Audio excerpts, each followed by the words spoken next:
కావాలని ఎవరైనా మిమ్మల్ని పంపించేశారా? ఏం ఏం జరిగింది? అంటే అక్కడ ఒకడు అమ్మాయిలను ఇష్టం లేకుండా హక్ చేసుకుంటున్నాడు, కొందరు ఫిజికల్ డ్యామేజ్ చేస్తున్నారు. క్రైమ్ కదన్న, దాంతో కంపేర్ చేస్తే.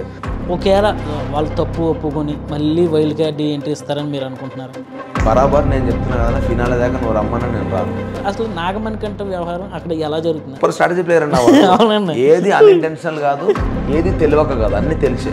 సో ఇప్పుడు నువ్వు గేమ్ గురించి అబద్ధం అన్నట్టే కదా. అంతే కదా. నీ ఫ్యామిలీ 5 వారాలు వస్తుంటే నువ్వు ఒకటే మాట మీద స్టిక్ అనే ఉండాలి. నాకు అప్పుడు మొత్తమే పోయింది మన మీద ఫీలింగ్. అంటే నిఖిల్కి సోనియాకి జనాలు అనుకున్నది కానీ ఫస్ట్ నుంచి చూసింది వాళ్ళిద్దరు ఏదో లవ్ ట్రాక్ పెడుతున్నారని అనిపించింది అన్న. సోనియా చాలాసార్లు అన్నది వీడు ఒక హౌస్లో ఉన్న ఆర్టిస్టులు అందరితో పోలిస్తే ఆదిత్యవం గారు సీనియర్ యాక్టర్, చాలా సీనియర్.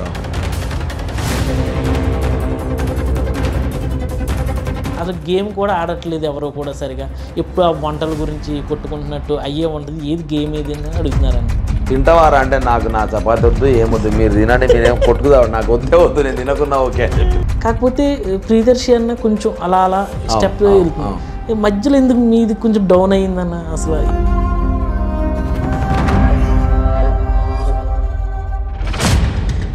మీరు రామన్న యూత్ అనే మూవీ డైరెక్షన్ చేశారు, అది మీకు ప్లస్ అయిందన్న? అంటే ఫైనాన్షియల్గా కానీ? ఫైనాన్షియల్గా అంత ప్లస్ అవ్వలేదు. ఎందుకనంటే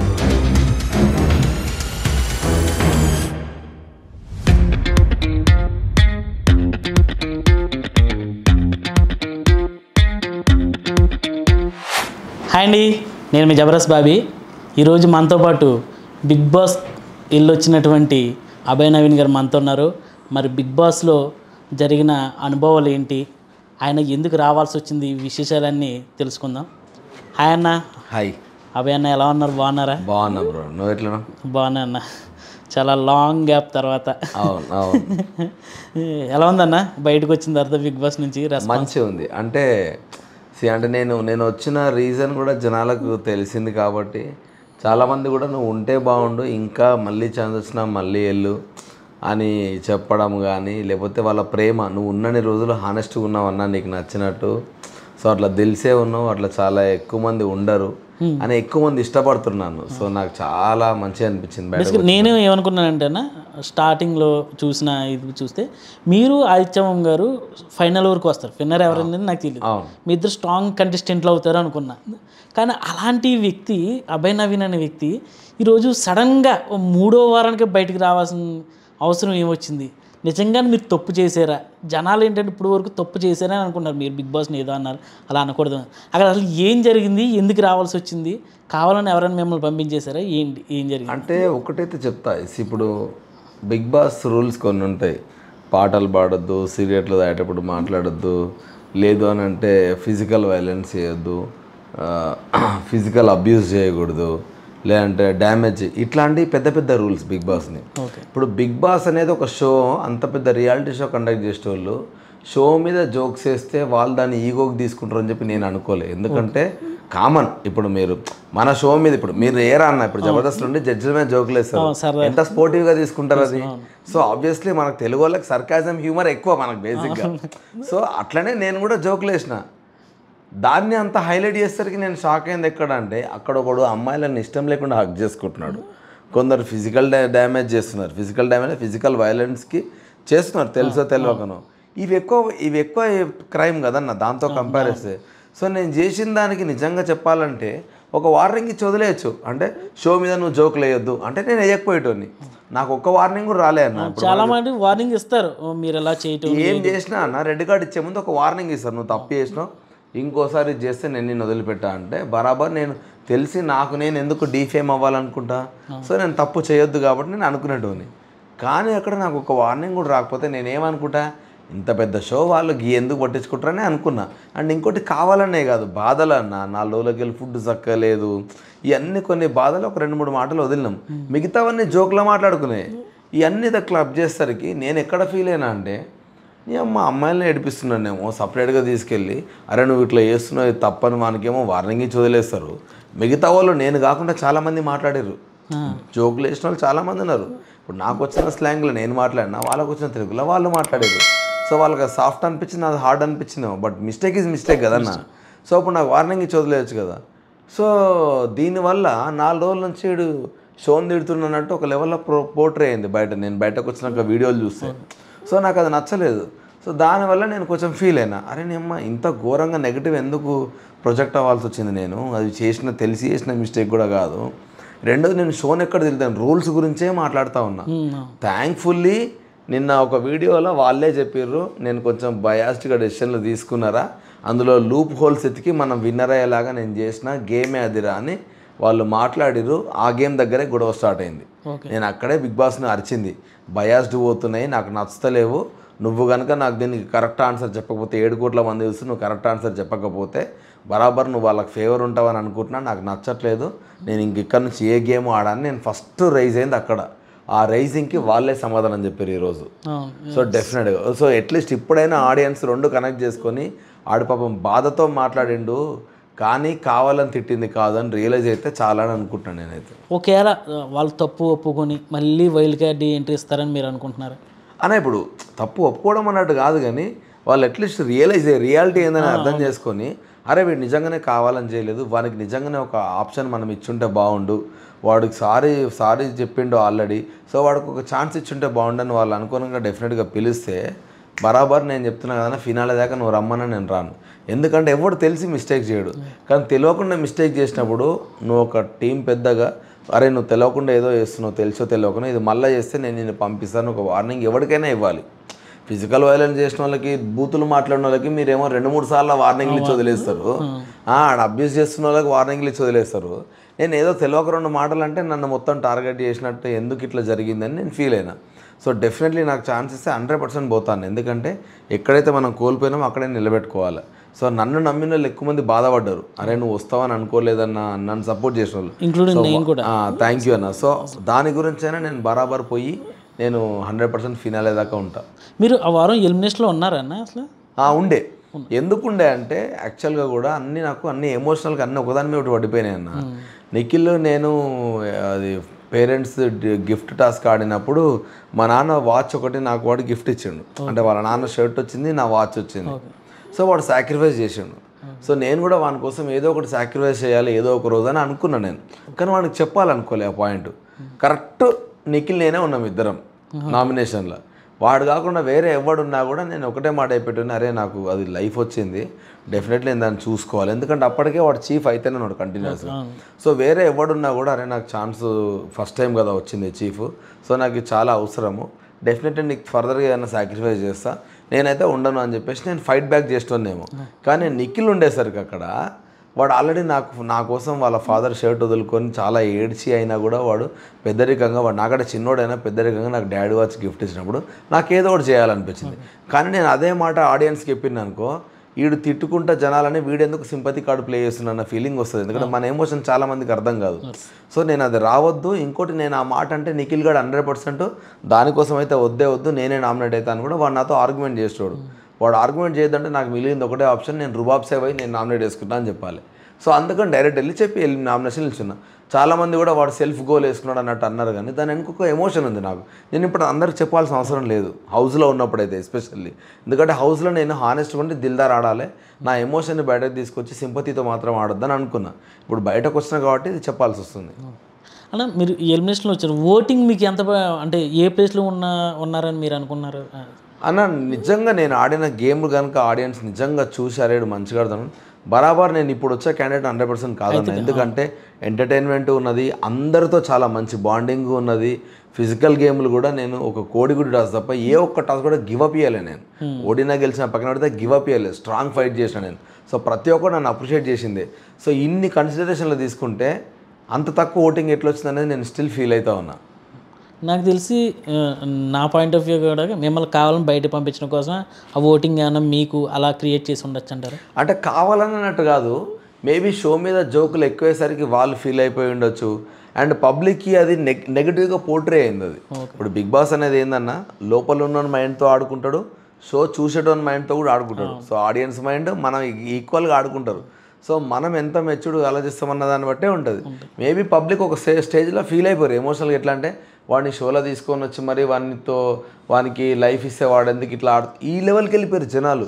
కానీ జనాలు రియలైజ్ అవ్వంది ఏంటంటే నీకు మాట్లాడే హక్కు ఉన్నది, నువ్వు షోలు ఉన్నావు కదా, లేదంటే ఒక కంపెనీలో పనిచేస్తున్నావు కదా అని చెప్పేసి నువ్వు బానిసలాగా అయితే ఉండవు కదా 100%. నీకు నెగిటివ్ అవుతుంది అన్నప్పుడు, ఇప్పుడు రేపు పొద్దున నీకు ఇంక్రిమెంట్ ఉంది అనుకో అన్న, పోనీ వానికి ఇచ్చిరు కదా నాకు ఇవ్వలేదు కదా అని చెప్పి ఎవడు ఆగడన్నా, వాడు వెళ్ళి అడుగుతాడు నాకెందుకు ఇవ్వలేదు. అక్కడనేమో వంది న్యాయం అవుతుంది. నేను షోలో కూడా అదొక కంపెనీ లాగానే కదన్నా క్లారిటీగా.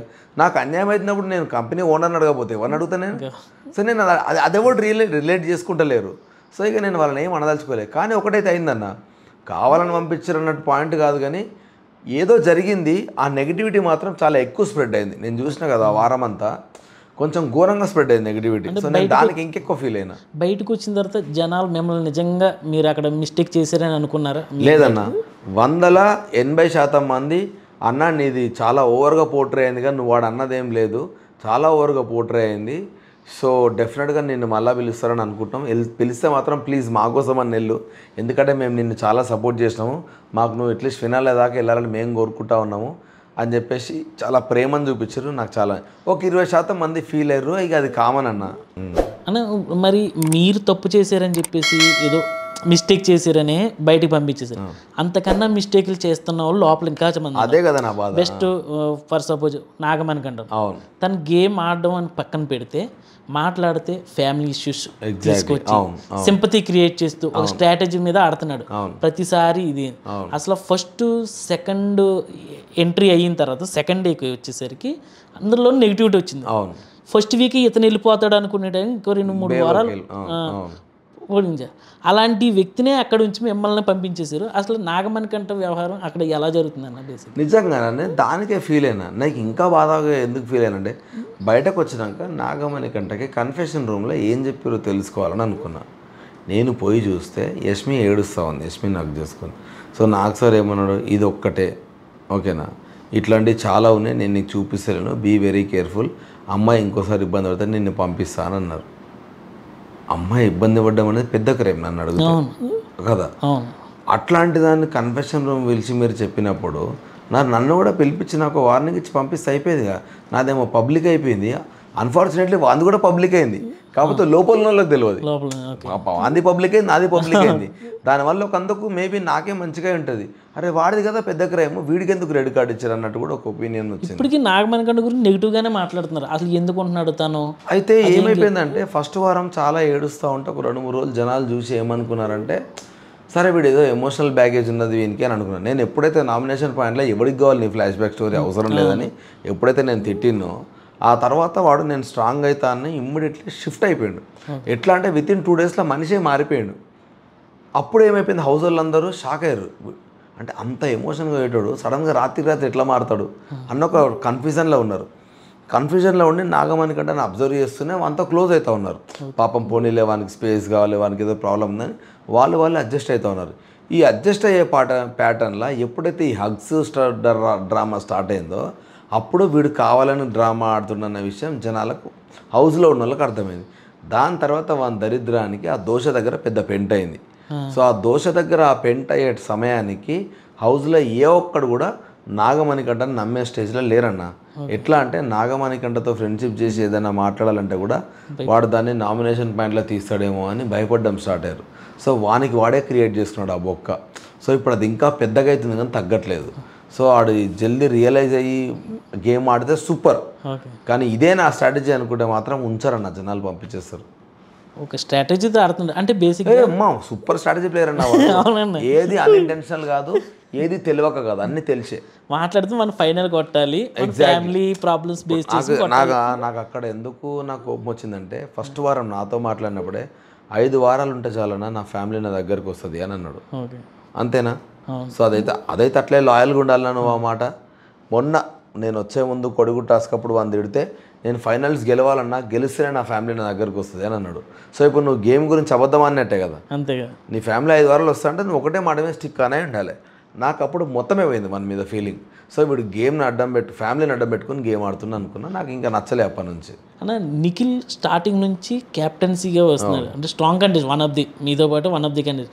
మధ్యలో డబుల్ గేమ్ ఆడుతున్నాను వచ్చాను, మీకేమన్నా అనిపించింది అక్కడ? నిఖిల్ది ఏమైపోయిందంటే చాలా మంచి ప్లేయర్ హౌస్లో, వాడి గేమ్ పైన ఎమోషన్స్ ఎక్కువ డామినేట్ చేస్తున్నాయి అన్న. ఎట్లా అంటే ఇప్పుడు సోనియా అంటే వానికి ఒక ఎల్డర్లీ ఫిగరు, ఆ అమ్మాయి ఏం చెప్తే అది విందాము, నా మంచి కోసం చెప్తా అనేది ఒక ఫీలింగ్. నైనిక అంటే ఒక చెల్లె, సో సీతు అంటే ఒక మంచి ఫ్రెండు. సో ఈ ఎమోషన్స్ వాడు గేమ్ పైన డామినేట్ చేస్తున్నాయి పాపం. అవి చేసి వాడు ఎట్లా రియాక్ట్ అవ్వాలో అర్థం కాక వాడు స్ట్రక్ అవుతున్నాడు. కొన్ని ఎస్పెషల్లీ ఎగ్ టాస్క్లా వాడి ఇంటెన్షన్ వేరే ఉంటుంది, కానీ వాడిని వేరేలాగా పోర్ట్రే చేస్తున్నారు. వాళ్ళు చెప్పిన వినేసి వాడు అగ్రెసివ్ అవుతున్నాడు. సో అట్లా డబుల్ గేమ్ ఆడినట్టు అక్కడే చాలామంది ఫీల్ అయ్యారు. అండ్ వాడు స్వతహాగా వాడు అట్లా ఫేక్గా డబల్ గేమ్ ఆడి హ్యూమానిటీ లేకుండా ఆడే క్యాండిడేట్ వాడు కాదు, కానీ వాడిని ఎవరో ఇన్ఫ్లుయెన్స్ చేస్తారు. దానివల్ల నిఖిల్ మొత్తం కొలాప్స్ అయ్యిందని ఫీలింగ్ వస్తుంది. నాకైతే హానెస్ట్గా యాజ్ అ బ్రదర్గా వాడు జల్దీ కంబ్యాక్ చేయాలని కోరుకుంటున్నాను నిజంగా. అంటే నిఖిల్కి సోనియాకి జనాలు అనుకున్నది కానీ ఫస్ట్ నుంచి ఇది చూసుకుంటే వాళ్ళిద్దరు ఏదో లవ్ ట్రాక్ పెడుతున్నారని అనిపించింది అన్న. బయట చూస్తే పెడుతున్నారు కానీ పాపం హానెస్ట్గా లోపల ఏం లేదు. సోనియా చాలాసార్లు అన్నది వీడు ఒక బ్రదర్ టైప్ నాకు అన్నట్టు మాట్లాడింది. సోనియా కూడా వాడిని చిన్నపిల్లోని చూసి నిఖిల్ గాడు మంచోడే కానీ అన్నిటికీ ఆగమవుతూ ఉంటాడు, సో వానికి ఒకరి గైడెన్స్ ఉండాలి అన్న ఇంటెన్షన్ సోనియాకి ఫస్ట్ నుంచి ఉండే. అండ్ ఆ పిల్లని కూడా వాడు చాలాసార్లు ఈమె నాకు అమ్మ లాంటిది, సో అని ఆ రెస్పెక్ట్ ఉన్నది. అన్ఫార్చునేట్లీ ఆ వీడియోలు ప్లే కాలే బయటకి. మేము స్టార్టింగ్ స్టేజ్లో మాట్లాడుకున్నప్పుడే వాళ్ళ రిలేషన్ ఏంటంటే నాకు ఒక క్లారిటీ ఉంది కాబట్టి నేను ఎప్పుడు వాళ్ళు ఎట్లా మాట్లాడుకున్నా ఏమని నాకు ఆ ఇంటెన్షన్ రాలేదు. అన్ఫార్చునేట్లీ బయటకు అది రాకపోవడం వల్ల చాలా నెగిటివ్ పోర్ట్రే అవుతుంది. సో ఇక అది మన చేతిలో ఏం లేదు. మేబీ అట్లీస్ట్ ఇట్లాంటి వీడియోలు నేను చెప్పిన హౌస్లో నేను కళ్ళ ముందు చూసినా కాబట్టి, ఎందుకంటే మీకు 24/7 అన్ని ప్లే కావన్నా, సో ఇవి చూసైనా అట్లీస్ట్ ఎవడన్నా ఇబ్బంది పడ్డా వాళ్ళు అట్లీస్ట్ కొంచెం రియలైజ్ అయ్యి అరే ఇట్లరా అని చెప్పి. ఎందుకంటే సడన్గా నీకు ఇప్పుడు నేను ఇట్లున్నా, ఈడొచ్చి ఒక అమ్మాయి కూర్చుంది అనుకో, ఇది నా చెల్లె అని చెప్పగానే టక్కుమని మీకు వేరే అదర్ ఇంటెన్షన్ రాదు. సో సడన్గా కూర్చున్న అమ్మాయి గురించి రిలేషన్ నేను చెప్పలేదనుకో ముందే నెగిటివ్ అనుకుంటాం. సో అట్లేమన్నా అయిందేమో అని చెప్పి అనుకుంటున్నా. బట్ హోప్ అంతే ఎందుకంటే ఇద్దరు నా ఫ్రెండ్సే, జల్దీ క్లియర్ చేసుకొని అన్ని బయటకు రావాలని కోరుకుంటున్నా. అలా హౌస్లో ఉన్న ఆర్టిస్టులు అందరితో పోలిస్తే ఆదిత్యవం గారు సీనియర్, చాలా సీనియర్. అవును. ఇంకొకటి ఏంటంటే వాళ్ళ ఫ్యామిలీ కూడా ఐఏఎస్ ఫ్యామిలీ నుంచి వచ్చిన వ్యక్తి, మంచి ఎడ్యుకేటెడ్ ఫ్యామిలీ. బేసిక్గా నేను కూడా మీతో పాటే ఫైనల్ వరకు వస్తారని అనుకున్నాను. కాకపోతే జనాలందరూ కూడా ఆయన ఉన్నారా లేదా అనే ఇంటెన్షన్తో ఉన్నారన్నమాట. అట్లా ఆయన సరే అలా కనబడకపోవడం కానీ దాక్కోవడానికి కారణం ఏంటంటారు? అయితే యాక్చువల్గా పాపం ఒక్కటి థింగ్ ఏంటంటే తెలుగు ఫస్ట్ అన్నకు సగం వచ్చు. రెండోది ఆయన ఏజ్ గ్రూప్, మేమందరం వేరే ఏజ్ గ్రూప్, ఆయన వేరే ఏజ్ గ్రూప్ కాబట్టి మేము మాట్లాడుకునే జోక్స్ వేరే ఉంటాయి, అన్న మాట్లాడే జోక్స్ వేరే ఉంటాయి. మూడోది ఆయన ఎట్లా అంటే మోర్ దాన్ గేమర్, ఆయన ఒక ఫిలాసఫిక్ వేలు ఉంటాడు లైఫ్ అనేది ఎప్పుడు. సో ఫిలాసఫిక్ వేలో తీసుకుంటాడు ఏదైనా. ఆయన ఏంటంటే హెల్దీ కన్వర్సేషన్, అంటే ఒక 10 నిమిషాలే మాట్లాడతాను నీతో సాలిడ్గా మాట్లాడి వెళ్ళిపోతాడు, అంతకంటే ఎక్కువ ఉండడు. కానీ హౌస్ కదా అవసరం లేదు, 24 గంటలు నువ్వు మాట్లాడుతూనే ఉండాలి, ఎక్కడో ఒక ఏదో ఒక పని చేస్తూ ఉండాలి, పోతుండాలి. అన్ఫార్చునేట్లీ ఆదిత్య అన్న మీకు హౌస్లా కనబడతలేడు కానన్నా డే 1 నుంచి ఇప్పటి వరకు అన్నా ఆయన పాపం ఆయన ఏ క్లాన్ ఉంటే ఆ క్లాన్కే క్లీనింగ్ డిపార్ట్మెంట్ ఉండేది. ఒక్క సెకండ్ కూడా ఖాళీగా ఉండడు అన్న పాపం. ఏది పడుతుంది ఏది గలీజ్ ఉంటే అది క్లీన్ చేస్తూ ఉంటాడు. అన్ఫార్చునేట్లీ అవి ఏవి ప్లే అవ్వవు. నువ్వు క్లీన్ చేసేది ఎందుకు? ఎగ్జాక్ట్లీ. పాపం ఆయన ఖాళీ ఉండడు అన్న, గార్డెన్ కూడా క్లీన్ చేస్తూ ఉంటాడు ఆయన. అన్ఫార్చునేట్లీ అవి ప్లే కావు, ఎందుకంటే వాళ్ళకి నువ్వు మాట్లాడుతూ ఉండాలి కదా. నేను ఇంత మాట్లాడితే నాయే సగం ప్లే చేయలే వాళ్ళు, ఇక ఇంకా ఆడాడని కనబడితే ఇంకా ఆయన ఏడ ప్లే చేస్తారు, అది ఆయన డ్రాబ్యాక్. బయటకు వచ్చిన తర్వాత వచ్చిన మీ ఫ్యామిలీ సపోర్ట్ ఎలా, అంటే మీ వైఫ్ కానీ ఎలా? చాలా బాగుంది. అంటే నాకు ఒకటే బాధ ఏముండే అంటే ఆబ్వియస్లీ మనం లోపలికి వెళ్తే ఇప్పుడు చాలామంది ఎట్లయిపోతారంటే, ఇప్పుడు పబ్లిక్కి నువ్వు నచ్చినావు అనుకో అన్న, నీతో క్లోజ్ ఉంటే నన్ను కూడా ఇష్టపడతారు, నువ్వు నచ్చలేదు అనుకో నీతో పాటు నన్ను కూడా తిడతారు. సో నాకు రెండు జరిగినాయి. సో నేను వాళ్ళకి నచ్చిన వాళ్ళతో ఉన్న రోజులు పొగిడిరు, నచ్చిన వాళ్ళతో ఉన్న రోజులు నన్ను తిట్టిర్రు. నా పాయింట్ ఒకటి ఏముండంటన్నా, ముందే చెప్పిన మా వైఫ్కి, నేనున్నదే సినిమా ఫీల్డ్ రా, ఆ ఫీల్డ్లో పెద్ద పెద్ద హీరోలకే తప్పలేదు. సో నేను జస్ట్ చిన్న ఆర్టిస్ట్ని. సో నా మీద నెగిటివ్ వస్తే ఫస్ట్ నువ్వు పట్టించుకోకరా, అవన్నీ వదిలేసే అని చెప్పిన. సో నేను రాగానే ఫస్ట్ ఆమెను ఒకటే అడిగిన, నువ్వు హ్యాపీ అని అడిగిన. నువ్వైతే ఉన్న రోజులు దిల్దార్ దిల్సే ఆడినావురా, హానెస్ట్గా నీకు అనిపించింది కుండబద్దలు కొట్టినట్టు మాట్లాడినావు, నీకు అనిపించింది దాని మీద ఫైట్ చేసినావు, కానీ నువ్వు ఏ రోజు గివ్ అప్ వేయలే, ఒక ఎగ్ టాస్క్ తప్ప మిగతా ఏం గివ్ అప్ వేయలే. నేను as a wife very happy అనేది ఇంకా చాలా అనుకున్నాను, ఎందుకంటే మన లైఫ్ పార్ట్నర్ హ్యాపీ ఉంటే చాలు కదన్నా. ఫస్ట్ మనం వాళ్ళే అర్థం చేసుకోవాలి, జనాలు ఇంకా ఆటోమేటిక్గా వెళ్ళిపోవచ్చు అన్న. అక్కడ నుంచి ఒక అండర్స్టాండింగ్ ఉండాలి ఎప్పుడైనా సరే. కానీ నేను బాధపడ్డది ఏంటంటే, రోజు పొద్దున్న కెమెరాకి వచ్చి మ్యాక్సిమం ఏదో ఒక టైంలో బబ్లు, నా వైఫ్ని బబ్లు అని పిలుస్తా, ఐ లవ్ యూ, పాప ఎట్లుంది, ఏం చేస్తున్నావురా, ఐ మిస్ యూ అని చాలాసార్లు అన్న. అన్ఫార్చునేట్లీ 21 డేస్లో ఒక్కసారి కూడా ప్లే కాలే అంటది కెమెరాకి నేను ఇచ్చినవి. నేను కెమెరాకి చాలా మాట్లాడినా. సో ఈ పాపం అదొక్క దగ్గర ఫీల్ అయింది, ఏంద్రా నా గురించి ఒక్కసారి కూడా మాట్లాడలేదంట. అరే ప్రామిస్ బెటా, నువ్వు లోపల అడుగు, నేను మాటకు ముందు మా పెళ్ళాం, మాట తర్వాత మా పెళ్ళాం అని కూడా నీ గురించి ఎన్ని మాట్లాడినా హౌస్లోనే అడుగురా చెప్తారు అని అన్న. సో మాకు ప్లే కాలేదురా అన్నది. అంటే నేను ఇంకా క్లియర్ ఏంటంటే 24 గంటలు నాది కూడా ప్లే చేయాలని ఏం లేదు, కానీ ఒక్క వీడియో అట్లాంటిది ఏమన్నా వచ్చినా ఇంట్లో చాలా హ్యాపీ ఫీల్ అవుతారు కదా. వాళ్ళు అనుకుంటారు మనం మర్చిపోయినా, ఎట్లా మర్చిపోతామన్నా, మర్చిపోం కదా. ఎందుకంటే మీరు ఎంట్రీ అవుతున్నాడు, ఎంట్రీ రోజునాడే మీకు ఆల్ ది బెస్ట్ చెప్తూ అవును ఎగ్జాక్ట్లీ వీడియో చేశారు. అది మీకు మంచి ఆల్ ది బెస్ట్ చెప్తున్నట్టు. అవునవును అన్న అంటే ఇప్పుడు బిగ్ బాస్ 7 వరకు ఒక ఎత్తు, అంటే బిగ్ బాస్ 8 ఏంటంటే 8కి వచ్చేసరికి జనాల్లో ఈ నెగిటివిటీ ఏమొచ్చిందంటే ఆర్టిస్టులు ఎవరు పెద్దగా నోటెడ్ కాదు, ఎవరికి తెలియదు. ఒక 4-5 అభయ్ నవీన్, విష్ణుప్రియ, ఆయిత్యవం, ఇలా 9 ఇలా కొంతమంది ఒక 4-5 మెంబర్స్ తప్పితే హార్డ్లీ అంతే. వీళ్ళందరూ ఎవరు ఏంటి అని అడుగుతున్నారు. అసలు గేమ్ కూడా ఆడట్లేదు ఎవరో కూడా సరిగా. ఎప్పుడు ఆ వంటల గురించి కొట్టుకుంటున్నట్టు అయ్యే వంటలు, ఏది గేమ్ ఏది అని అడుగుతున్నారన్న. దీని మీద మీరేమంటారని? అయితే యాక్చువల్గా ఏం జరిగింది తెలుసా, ఇది ఒకటి ప్రాపర్ డ్రాబ్యాక్ ఏం జరిగిందంటే, నేను అనుకున్నది ఇంతకుముందు ఒక్కడే చీఫ్ ఉండేటోడు, ఒక్కడుండి వాని కింద మిగతా వాళ్ళంతా వాని కింద ఎంప్లాయీస్ లెక్క ఉండేది. అంటే కైండ్ ఆఫ్ ఒకడు టీమ్ లీడర్, మిగతా వాళ్ళంతా ఇప్పుడు 3 టీములు డివైడ్ అయినాయి కదా. ఆ 3 టీంలకు ఉన్న డ్రాబ్యాక్ ఏంటంటే 3 టీంలకు ఎవడు వాడే వండుకోవాలి. సో నీకు 24 గంటలల్లా 16 గంటలు నువ్వు బయట ఉంటే అందులో ఒక 10 గంటలు కిచెన్లోనే ఉండాల్సి వస్తుంది. ఎందుకంటే ఇప్పుడు నేను నా టీం కొనుక్కుంటా, మేము తింటాం, మళ్ళీ వాడు వాళ్ళ టీం కొనుక్కుంటాడు, వాడు తింటాడు, మూడోడు వచ్చి వాడి టీం, ఈ వండుకొని తినేసరికే పీక్తున్నాయి ఒక 6-7 గంటలు. దానివల్ల మొత్తం కిచెన్లో అవుతున్నది పంచాయతీ అంతా. అట్లా నీకు ఎక్కువ కిచెనే కనబడతా ఉంది, అదొక పెద్ద డిసడ్వాంటేజ్ అయింది. కానీ ఫుడ్ విషయంలో చాలా ఇబ్బందులు పడుతున్నారు కదా, ఘోరంగా పడ్డామన్నా, చాలా ఇబ్బంది పడ్డాం. ఎందుకంటే ఇప్పుడు నాకు నచ్చదు, నీకు నచ్చదు, నీకు నచ్చదు. దాంట్లో సగం మంది కన్నడ వాళ్ళు, ఇంకా కొందరు బాలీవుడ్ హిందీ నుంచి వచ్చిన వాళ్ళు.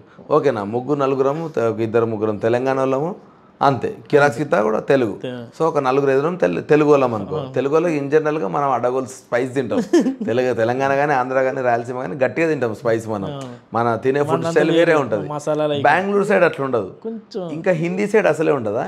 ఇప్పుడు అందరికి గెలిపి ఉండాలి, ఇక నువ్వు అర్థం చేసుకో. ఒకడేమో ఉప్పు తక్కువైంది అంటాడు, కారం తక్కువైంది అంటాడు. తక్కువ వేస్తే వానికి ఇబ్బంది, ఎక్కువ వేస్తే వీనికి ఇబ్బంది. కొంచెం పప్పు ఎక్కువ ఉడికిందంటే మాడిపోయింది అంటే. నాకు ఇంకా గుర్తుందన్న, ఒకరోజు ఫస్ట్ 1 వీక్లో వాళ్ళే ఇచ్చారు బాబు ఫుడ్ ఇట్లా.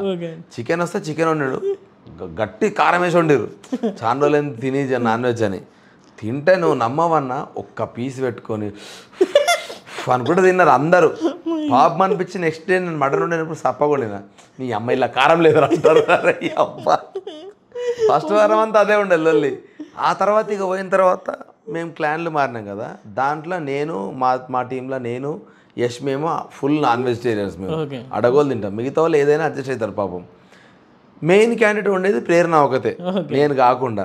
ఆ అమ్మాయి వెజిటేరియన్. అయ్యో, ఆమె మిగిలింది అయితే ఆలుగడ్డ లేకపోతే పప్పు చూడగానే యష్మిగా పోయి ఏడ్చుకుంటూ పోయి కూర్చునేది, ఈ పప్పు ఎన్ని రోజులు తినాలి ఇది. దాంతోపాటు చపాతీ పిండి ఘోరంగా స్ట్రక్ అయింది. ఎక్కడ అంటే ఒక 4 రోజులు నేను చీఫ్ అయ్యే వారంలో ఒక 4 రోజులు చపాతీ పిండి ఒకటే మిగిలింది మాకు. ఆ చపాతీ పిండి మిగతా రేషన్ అంతా అయిపోయింది. ఏమైపోయిందంటే వాళ్ళది వీళ్ళ ఫుడ్ అట్లా సపరేట్ ఉండే కదా. ఏం చేసిరంటే ఫుడ్ దగ్గర గొడవ అవుతుంది, దొంగతనాలు జరుగుతున్నాయి అన్న ఉద్దేశంలో ఎవరిది వాడు రపా వండుకున్నారు. ఉన్నాయని వండుకుందాం, తర్వాత చూసుకుందాం ఆ తర్వాత సాటర్డేకి అందరం కలిసిపోయినాం. పోతే మా దగ్గరనే చపాతీ పిండి ఎక్కున్నది, మిగతా వాళ్ళ దగ్గర ఏం లేదు.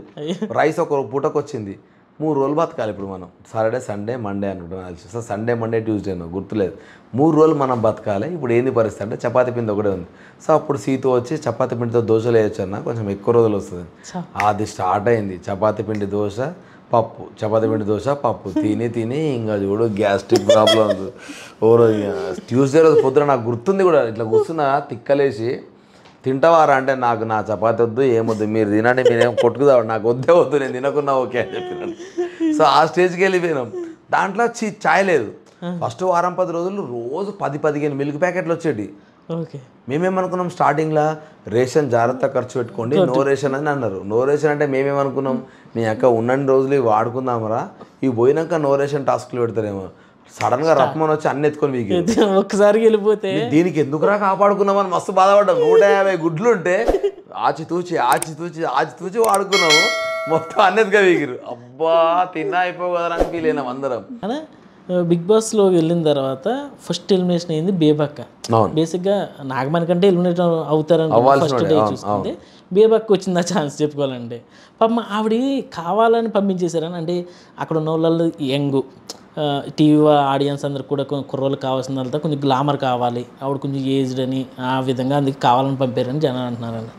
అంటే ఒకటి నేనేమనుకున్నా అంటే వాళ్ళిద్దరు నామినేషన్లో ఉన్నప్పుడు కూడా నా ఇన్స్టింక్ట్ నేను ఆలోచించిన దాని ప్రకారం నాగమణి కంటే నువ్వు సేవ్ అవుతావు రానన్న. ఎందుకు అనిపిస్తుంది అన్న అంటే వానికి ఒకటే మాట అయిపోయినా, ఇప్పుడు నువ్వు బేబక్క ఇద్దరు ఉన్నావు. ఆడియన్స్ ఏం ఆలోచిస్తారంటే జనరల్గా ఈ పోరడు చిన్న పోరడు, వీనికి చాలా లైఫ్ ఉంది, అప్పటికే వీడు చాలాసార్లు ఏడ్చాడు నా పిల్లాము నా కొడుకు, నా పిల్లాము నా కూతురు అని. సో వాడికి ఆల్రెడీ ఎమోషనల్ బ్యాగేజ్ ఉంది. బేబక్కల కూడా చాలా పెయిన్ ఉంది పాపం, ఆమె చెప్పలేదు. నాకు ఎప్పుడు ఎవరు లేరంటది, చాలా స్ట్రాంగ్ ఉంటుంది, ఆమెకి ఎంతో ఇష్టమైన నాన్న లేడు, అక్క చాలా ఎమోషనల్ స్టోరీ. కానీ పాపం అక్క ఎప్పుడు చెప్పుకోలేదు, అది ఎప్పుడు సరదాగా నవ్వించే ప్రయత్నమే చేసింది. సో చూసినంత వరకు పబ్లిక్ ఎట్లుంటుందంటే వీళ్ళు సరే వీళ్ళు ఒక ఏజ్లో ఉన్నారు, వీళ్ళు చాలా లైఫ్ చూసి ఉంటారు, వాడు ఇప్పుడిప్పుడే లైఫ్ చూస్తున్నాడు, వానికి ఏదో ఫ్యామిలీ ప్రాబ్లం ఉన్నట్టుంది. సో వీళ్ళకంటే వాడు హౌస్లో ఉంటే వానికి ఇంకో వారం ఎక్కువ ఉంటే వానికి డబ్బులు వచ్చి ఎట్లనన్నా హెల్ప్ అవుతాయి కదా అని అనుకుంటారు. బై డిఫాల్ట్ మన హ్యూమానిటీ ఉంటుంది కాబట్టి. సో అట్లా నువ్వు సేవ్ అవుతావు, అక్క వెళ్ళిపోతుందేమో అనిపిస్తుందిరా అని నేను వానితో అన్నా. నేను అనుకోవడం అయితే రీజన్ అదే. కానీ వెరీ అన్ఫార్చునేట్ అక్క వెళ్ళిపోవడం. ఎందుకంటే వారంలో నువ్వు మనుషులను అర్థం చేసుకోవడానికే టైం పడుతుంది. ఇలా నువ్వు గేమ్ ఆడతావు, ఇంకేం చేస్తావు, ఇంకొక వారం ఛాన్స్ ఇచ్చుంటే బాగుండేది. నేనైతే ఫస్ట్ వీక్ అసలు ఎలిమినేషన్స్ ఉండొద్దనే అనుకున్నా నేను కూడా. ఉండకుంటే ఏంటంటే అందరికి టైం దొరుకుతుంది ప్రాపర్గా, అప్పుడు దొంగేవాడు దొరేవాడు అనేది తెలిస్తే లేపేయచ్చు. నిజంగా ఒక వారం అవకాశం బేబక్కి ఇచ్చుంటే 4-5 వారాలు ఈజీగా ఉండేది, ఈజీగా ఉండేది. ఎందుకంటే ఆమెకు స్పాంటేనిటీ ఉన్నది, కొంచెం యాక్టివ్ అన్న. ఆ స్పాంటేనిటీ నీకు నచ్చుతా పక్కన పెడితే హైపర్ యాక్టివ్, మీరు అన్నది కరెక్ట్ మాట. అవును, అది పాపం వెరీ అన్ఫార్చునేట్ అక్క. అది బిగ్ బాస్ ఈ సీజన్ 8 స్టార్ట్ అయినప్పుడు ఒక కండిషన్, అంటే కొత్తగా తీసుకెళ్తున్నాం థీమ్ని, పేరుగా తీసుకెళ్ళాలని చెప్పేసి ఎంట్రీలు ఇచ్చారు. కానీ ఆ పేరు అనేది అక్కడ లేదు కదా, నాకు అదే అనిపిస్తుంది. ఏంటంటే ఇంకా మేము పోయి రాత్రంతా కూర్చున్నా, అరే జోడీకి వచ్చినామంటే సీజన్ అంతా జోడీగా ఆడతామేమో, మేము ఎన్ని ప్లాన్లు వేసుకున్నాము, ఆడబోయి ఇండివిజువల్ ట్రాకులు జరిగింది, మరి దీనికి జోడీలు ఎందుకు వచ్చామని కూడా నేను షాక్ అయినా. నిజంగా చాలా వరకు కన్ఫ్యూజ్డ్ ఉండే మేము కూడా. మేము గేమ్ మీద జోకులు వేసుకోవడానికి ఈ కన్ఫ్యూజన్లన్నీ ఒక రీజన్ మాకు. ఎందుకంటే 3 క్లాన్స్ ఇచ్చారు. 3 క్లాన్స్ ఇస్తే మేమేమో అరే 3 రూమ్లు ఉన్నాయంటే ఖచ్చితంగా 3 డిఫరెంట్ టీంలు ఉంటాయి. సో 3 డిఫరెంట్ టీంలతో మొత్తం సీజన్ అంతా వెళ్తారేమో కొత్తగా ఉంది అని అనుకున్నాం. ఆ తర్వాత 3 పోయి 2 అయినాయి. సో నాకు అర్థం కాలేదు అసలు మరి ఈ రూమ్ ఎందుకు ఇంకా దీనికి 2 అయిన దానికి అని చెప్పి దాని మీద కొన్ని జోకులు వేసుకున్నాం. సో ఆ తర్వాత 2 రూమ్లు అయిన తర్వాత చీఫ్లు దాని గురించి ఇష్యూ అవుతుంది. అండ్ స్టార్టింగ్లో ఈ కపుల్ ఎంట్రీ ఇచ్చినాం కదా, ఆ కపుల్ ఎంట్రీతో అసలు ఏం లేదు, ఏం లేదు అసలు, జీరో నథింగ్. కపుల్ ఎంట్రీతో ఇప్పటివరకు జరిగింది ఏం లేదు. సో ఇంకా దానికి కన్ఫ్యూజ్డ్ లాగా అనిపించింది నాకు. సో ఇవన్నిటిపైన మేమన్నా క్లారిటీ ఉందా లేదా ఏమవుతుందో అని చాలామంది అన్నారు నాతో పాటు వేసుకున్న జోకులు. అన్ఫార్చునేట్లీ నాది ప్యూర్ తెలుగు అవ్వడము, మన తెలుగు వాళ్ళకి సర్కాజం ఎక్కువ ఉండడం వల్ల అది కొంచెం ఎక్కువ అయింది అంతే. అన్న ఇప్పుడు బిగ్ బాస్లో ఆర్టిస్టులు అందరూ మీకు ముందు పరిచయం అంటే తెలిసి అన్న వాళ్ళందరూ ఎవరైనా? లేదు, నాకు బిగ్ బాస్కి వెళ్ళే ముందు అంటే లోపలికి వెళ్ళినాక నాకు పరిచయం ఉన్న పేర్లు 2. ఒకటి విష్ణుప్రియ, రెండోది సోనియా. సోనియా అంటే నాకు 10 ఏళ్ళ నుంచి ఫ్రెండ్, మా కెరీర్ స్టార్టింగ్లో దోస్తులం మేము. ఆ తర్వాత బట్ ఆమె కెరీర్ ఆమెదే, నా కెరీర్ నాదే. ఆమె అసలు అప్పుడు గ్రూప్స్ పేరు అయితే ఉండే తను. సో అట్లా ఫ్రెండ్ అండ్ ఎన్జిఓ నడుపుతూ ఉండే. సో అట్లా విష్ణుప్రియనేమో మోస్ట్ ఎలిజిబుల్ బ్యాచులర్ షూట్ చేసినప్పుడు అక్కడ వాళ్ళ చెల్లె మాతో పాటు యాక్ట్ చేసింది. సో అట్లా విష్ణు వచ్చింది. సో అట్లా 1 or 2 days విష్ణుప్రియతో పరిచయం ఏర్పడేది. కానీ చాలా మంచి హెల్దీ రిలేషన్, చాలా మంచి ఫుల్ జోకులు వేస్తూ ఉండే ఫుల్. వాళ్ళిద్దరు తప్ప మిగతా ఎవరు తెలియదు. కానీ లోపలికి వెళ్ళినాక తెలియకుండా నిఖిల్కి సీతకి ఎక్కువ కనెక్ట్ అయినా. సీతను చెల్లె అని, నిఖిల్ని మామ అని ఘోరంగా కనెక్ట్ అయినా. మధ్యలో 2-3 సార్లు ఇద్దరికి చిన్న ఫైట్ ఒక్కసారి జరిగింది. సోనియాకి సీతకు నాకు జరిగింది చిన్నది. మళ్ళీ తర్వాత మళ్ళీ ఓకే, కానీ అది పెద్ద ఫైట్ అవుతుందని నేను కాదన్నా, నిజంగా చెప్తున్నా కదా. మా వైఫ్ ఒకటే మాట అన్నది, నువ్వు సీతుని ధమాక్ లేదా అని ఎందుకు తిట్టినావు? మహిళా సంఘాలన్నీ అసలు నీ మీద ఘోరంగా రివర్స్ అయ్యి ఆడవాళ్ళు ఇష్టం వచ్చినట్టు తిట్టిరు నిన్ను. వాడు ఒక ఆడపిల్లని అట్లెట్ అంటాడు, వాడి సంస్కారం లేదా అదేని అన్నారు, అది ఇది అని అంటే. ఒక్కటి అర్థం చేసుకోవాల్సింది ఏంటంటే ఒక్కో ఏరియాలో ఒక్కో భాష ఉంటుంది. ఇప్పుడు నా సైడు అండ్ ఎస్పెషల్లీ నేను పర్టికులర్గా సీజన్ మొత్తం నేనున్న 21 రోజులు చూస్తే ధమాక్ లేదా అనేది నేను చాలా రెగ్యులర్గా వాడే పదం. సో సీతుని తిట్టాలని ఇంటెన్షన్ కాదు, రెండోది దాన్ని నా ఓన్ చెల్లెలాగా నేను అనుకున్నా. సో నా ఓన్ చెల్లె దగ్గర నేను ఎట్లుండాలో అట్లుంటా. నేను ఫిల్టర్లు వేసుకొని ఉండలేను, నాకు ఏమనిపిస్తుంది మాట్లాడదు. అట్లనే నేను తిట్లేం మాట్లాడా, ఆ ధమాకనే నార్మల్ పదం. అది అయిపోయాక గొడవని ఇట్లా వీళ్ళు ప్రొజెక్ట్ చేస్తే పాపం ఆడవాళ్ళు సీరియస్ అయ్యారు, అది వేరే విషయం. కానీ రూమ్లోకి వెళ్ళి సీతు ఎవడి మీద కోపం నా అన్న మీద చూపించినాను, సీతు ఏడ్చింది, అది ఎవడికి తెలియదు. పాపం సీతురా, నేను దాన్ని కావాలని తిట్టలేదు, ఏదో జరిగితే అది ఎవరి మీద కోపం నన్నెందుకు అంటుంది సీతు అని చెప్పి నేను కూడా ఫీల్ అయినా. నేను సీతుతో మాట్లాడాలి, ఇప్పుడు అది ఏడిస్తే నాకు నచ్చట్లేదు అని చెప్పి నేను కూడా సోఫాలో ఫీల్ అయినా. అవి రెండు చూపించలే బయట ఎవరికి. నెక్స్ట్ డే పొద్దున అన్న ఏదన్నా మాట్లాడాలన్నామంటే అది ఏందన్నా నైట్ అంటే వెళ్ళి పిలిచి, ఇది కాదు బెటర్, నేను కావాలని అన్నది కాదురా, నేనన్నా సారీరా అని నేను చెప్పిన, సారీ అన్న, నా కోపం నీ మీద కాదు వేరే వాళ్ళ మీద, అది నీ మీదకి షిఫ్ట్ అయింది, అందుకు ఇంకెక్కువ ఫీల్ అయినా నేనని చెప్పి సీతు అన్నది. సో అంత స్ట్రాంగ్ ఉన్నాం కాబట్టి ఇంకా మా బాండింగ్ ఇంకా స్ట్రాంగ్ అయింది. కానీ జనాలకి ఆ ఒక్క దగ్గర ఎపిసోడ్ వచ్చేసరికి వాళ్ళు ఫ్లిప్ అయిపోయారు. మీ సొంతూరు ఎక్కడన్నా? సిద్దిపేట. సిద్దిపేట. మీరు ఎన్ని ఇయర్స్ అయిందన్న ఇండస్ట్రీకి వచ్చి? 10 years అయింది. అంటే 2013 ఎండ్కి యాక్టింగ్ నేర్చుకోవడం స్టార్ట్ చేసిన. 14 నుంచి థియేటర్స్ చేస్తున్నా, చిన్నగా ఒక 2-3 చిన్న సినిమాలు వచ్చి చేస్తూ ఉన్నా. 15లో ఏమో పెళ్లి చూపులు వచ్చింది, పెళ్లి చూపులు ఫస్ట్ రిలీజ్ అయింది.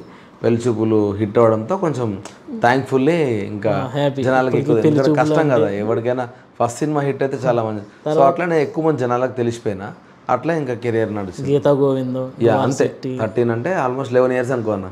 అంతే అన్న. అంటే ఏం లేదు, పెళ్లి చూపులతో మీరు ప్రియదర్శి అన్న ఇద్దరు కలిసి ఒకసారి స్టార్ట్ చేశారు. బేసిక్ ఇద్దరికి హిట్లే, ఇద్దరు బిజీ అయిపోయారు. కాకపోతే ప్రియదర్శి అన్న కొంచెం అలా స్టెప్ వెళ్తుంది, మధ్యలో ఎందుకు మీది కొంచెం డౌన్ అయిందన్న అసలు? అంటే నిజంగా దానికి సమాధానమే తెలియదు నాకు. నేను అనుకోవడము, నాకు ఎప్పుడు నేను కోటగారు ఒక మాట నాకు గట్టిగా తగిలింది, ఆవగించేంత అదృష్టం ఉండాలి అని. మేబీ అదే లేదేమో అనిపిస్తుంది నాకు. ఎందుకంటే యాక్టర్గా మాత్రం నన్ను ఎవరు ఇప్పటిదాకా క్రిటిసైజ్ చేయలే అన్న.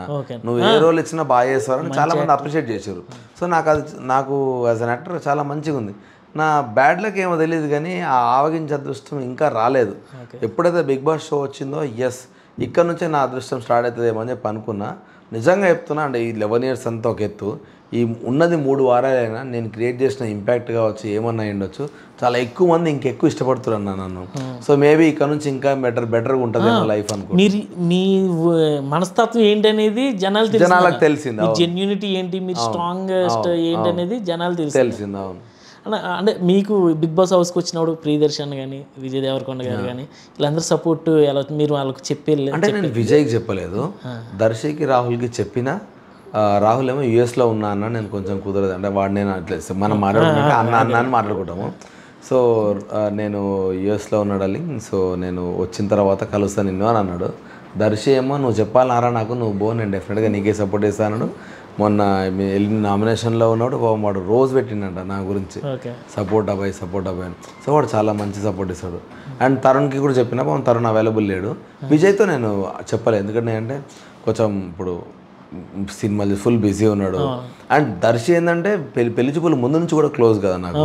సో దర్శికి నాకున్న ర్యాప్, విజయ్ నాకున్న ర్యాప్ అంత కాదు, కొంచెం తక్కువనే ఉంటుంది. సో నేను ఏంటంటే దాన్ని ప్రతిదానికి యూజ్ చేసుకోకూడదు మనం అంటారు. నేను చెప్పలే కూడా ఆయనకి, చెప్పుంటే మేబీ డెఫినెట్గా సపోర్ట్ చేస్తాడు. ఎందుకంటే విజయ్ ఫస్ట్ నుంచి ఒకటే అంటాడు, అరే పెళ్లి చూపులు వచ్చిన తర్వాత గీతా గోవిందం అప్పుడు అన్నాను నాతోటి, అబ్బాయి మొత్తం మన టీంలో నువ్వు ఒక్కనే ఇంకా కొంచెం పైకి రావాలరా, సో నాకు టక్కన స్ట్రైక్ అయినా, అందుకే ఈ సినిమాలో ఉంటే బాగుంటుంది అనిపించిందని విజయ్ రిఫర్ చేయడం వల్లనే మళ్ళీ గీతా గోవిందం నేను చేసిన. సో ఆ గుడ్ విల్ ఉన్నప్పుడు మనం దాన్ని మంచిగా అట్లే కాపాడుకోవాలి. అది కూడా మళ్ళీ మీకు మంచి పేరే తీసుకొచ్చింది. అవును, మంచి పేరు పడింది. 100 కోట్ల సినిమా మీరు అలా వెళ్ళారు అన్న. ఇది మీరు రామన్న యూత్ అనే మూవీ డైరెక్షన్ చేశారు, అది మీకు ప్లస్ అయిందన్న? అంటే ఫైనాన్షియల్గా కానీ? ఫైనాన్షియల్గా అంత ప్లస్ అవ్వలేదు, ఎందుకనంటే మాకు పాపం రాంగ్ టైం రిలీజ్ ఒకటి జరిగింది. కాకపోతే సినిమా తీసినందుకు మేము హ్యాపీ. నాకు పరంగా ఏంటంటే మీడియా సర్కిల్లో చాలామంది నేను కామెడీ క్యారెక్టర్స్ చేస్తూ ఉంటే ఏదో కామెడీ సినిమా, ఏదో రామన్ ర్యాండమ్ కమర్షియల్ సినిమా తీస్తాడు వీడియో అని చెప్పి అనుకున్నాము. కానీ ఒక మంచి పాయింట్ని హానెస్ట్గా తీసినామని ఒక రెస్పెక్ట్ పెరిగింది జనాలకు నా పైన. ఎస్పెషల్లీ మీడియా మిత్రులు, వచ్చిన వాళ్ళు, చూసిన వాళ్ళు, అన్న వాళ్ళంతా నేను ఎక్స్పెక్ట్ చేయలే అబ్బాయి నువ్వు ఇంత హానెస్ట్గా తీస్తావని, ఇట్లా నాకు ఫుల్ డబ్బులు రావాలన్నట్టు ఫుల్ కామెడీ పెట్టి అట్లా ఏం చేయలే, క్యారెక్టర్ కథ ఎంత కావాలో అంత చేసినావు, సో నీ పైన ఒక రెస్పెక్ట్ కొంచెం పెరిగింది మాకు అని అన్నారు. సో ఆ మైలేజ్ నాకు ఇప్పుడు సెకండ్ సినిమాకి హెల్ప్ అవుతుంది, ఇంకో సినిమా చేస్తున్నప్పుడు. సో వాళ్ళు అడుగుతారు నెక్స్ట్ ఏంది అబ్బాయి నీ దగ్గర నుంచి ఏం సినిమా వస్తుందని. సో నాకు డెఫినెట్గా మంచి గుర్తింపు అయితే వచ్చిందన్న. నెక్స్ట్ డైరెక్షన్ ఏనా? నెక్స్ట్ ఇంకోటి చేస్తున్నా అన్న, లైఫ్ ఆఫ్ రామ్ అని. ఈసారి రామ్ కామ్ చేస్తున్నా, rom com family drama. So కొంత షూట్ అయింది, మిగతాది ఇప్పుడు నెక్స్ట్ స్టార్ట్ చేస్తా. అండ్ యాక్టింగ్లో కూడా కొన్ని ఛాన్సెస్ వచ్చినాయి, సో అవి కూడా కొంచెం ప్యారలల్గా చేసుకుంటూ వెళ్తా. ఒకటి బిగ్ బాస్ నుంచి బయటకు వచ్చిన తర్వాత ఆ బయటకు వచ్చిన వాళ్ళకి సరైన అవకాశాలు ఉండవు అని అంటున్నారు కదన్న, అది మీకు ఎలా ఉండబోతుందని మీరు అనుకుంటున్నారు? అయితే అట్లా ఏమి ఉండదన్న నాకు తెలిసి. ఎందుకు తెలుసా, మేబీ దాన్ని హ్యాండిల్ చేయడం రాకపోతే ఉండవేమో. కానీ నాకేందంటే అన్న 11 ఏళ్ళు ఉన్నాను నేను బిగ్ బాస్లోకి రాకుండానే. అప్పుడు అట్లే ఉంది career, ups and downs. So నాకు కోల్పోయేది ఏం లేదన్న, కరెక్ట్ చెప్పాలంటే సింపుల్ చూడ, నేను కోల్పోయేది ఏం లేదు. ఏదో వచ్చినా నాకు బెనిఫిట్ అని ఫిక్స్ అయినా అంతే. ఇంకా నాకు ప్రజాదరణ అయితే వచ్చిందన్న, పబ్లిక్ నన్ను చూస్తున్నారు. సో నేను పోస్ట్ పెడితే లాస్ట్ టైం కంటే ఇప్పుడు ఎక్కువ రీచ్ అవుతుంది. సో దాన్ని చూస్ చేసుకొని నా టాలెంట్ని ఎట్లా ప్రూవ్ చేసుకోవాలన్న ఒక ఆప్షన్ అయితే నాకు ఉంది. ఈసారి ఇంకో మంచి సినిమా తీస్తా, ఇది జనాలు డెఫినెట్గా ఇంకొంచెం ముందుకెళ్తుంది. అది హిట్ అయితే చాలు.